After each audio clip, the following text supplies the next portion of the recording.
Assalamualaikum warahmatullahi wabarakatuh. Salam sejahtera untuk kita semua. Semoga kita tetap dalam keadaan sehat walafiat.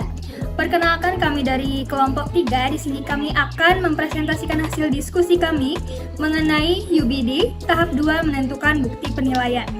Oke, di mata kuliah perancangan dan pengembangan kurikulum.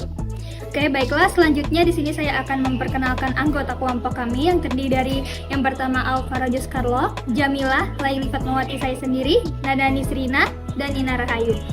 Langsung saja saya akan menjelaskan materi pada slide selanjutnya. Ya, di sini ada pengertian UBD.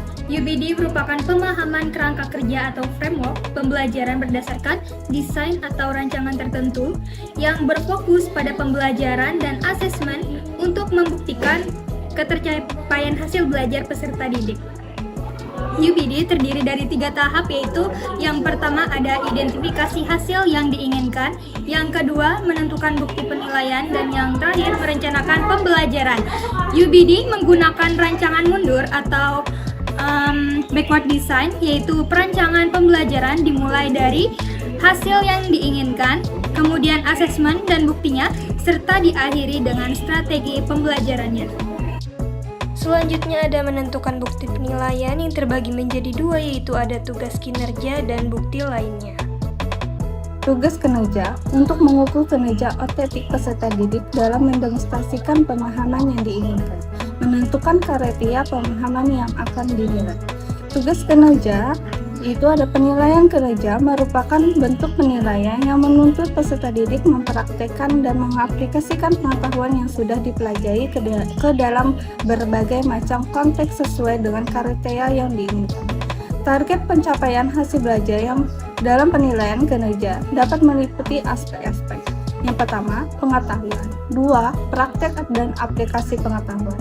3, kecakapan dalam berbagai jenis keterampilan komunikasi, visual, karya seni, dan lain-lain.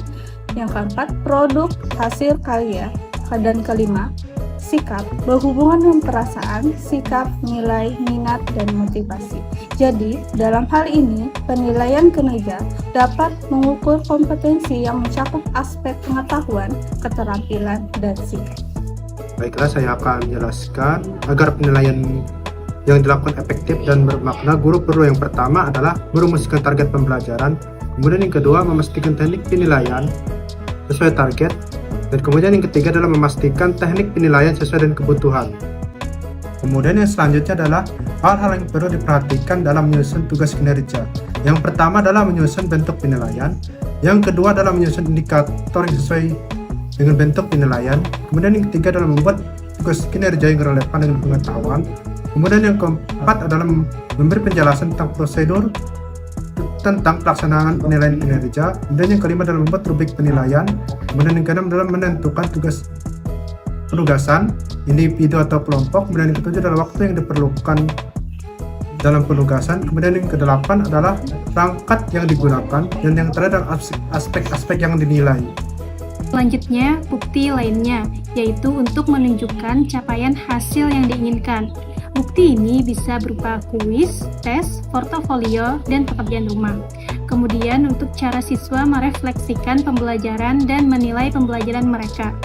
Fungsi bukti penilaian ini yaitu yang pertama, mengukur pengetahuan, kemudian mengukur pemahaman, mengukur keterampilan, dan mengukur kemajuan.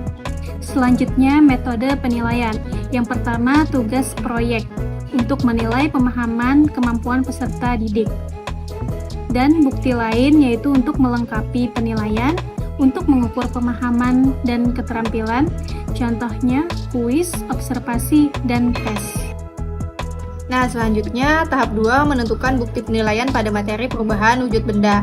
Tugas kinerjanya yang pertama, dengan melakukan percobaan pengaruh kalor terhadap suhu dan wujud benda, siswa akan menjelaskan percobaan tentang pemuaian terhadap zat cair dan gas kepada teman dan guru. Selain itu, siswa menyelidiki faktor yang mempengaruhi suhu benda akibat pemberian kalor.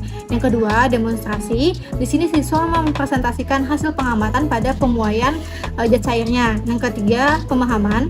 Di sini siswa memahami faktor yang mempengaruhi suhu benda akibat pemberian kalor. Bukti lainnya integrasi pembelajaran dan pemecahan soal konsep suhu dan kalor. Yang pertama itu kuis yang dilakukan di akhir pembelajaran. Yang kedua, mengisi lembar penilaian diri sendiri yang berisi soal refleksi terkait peran dirinya dalam kegiatan. Yang ketiga, mempresentasikan hasil percobaan. Yang keempat, membuat jurnal kegiatan hasil percobaan. Jadi, presentasi dari kelompok kami. Sekian dan terima kasih. Mohon maaf apabila ada kesalahan. Wassalamualaikum warahmatullahi wabarakatuh.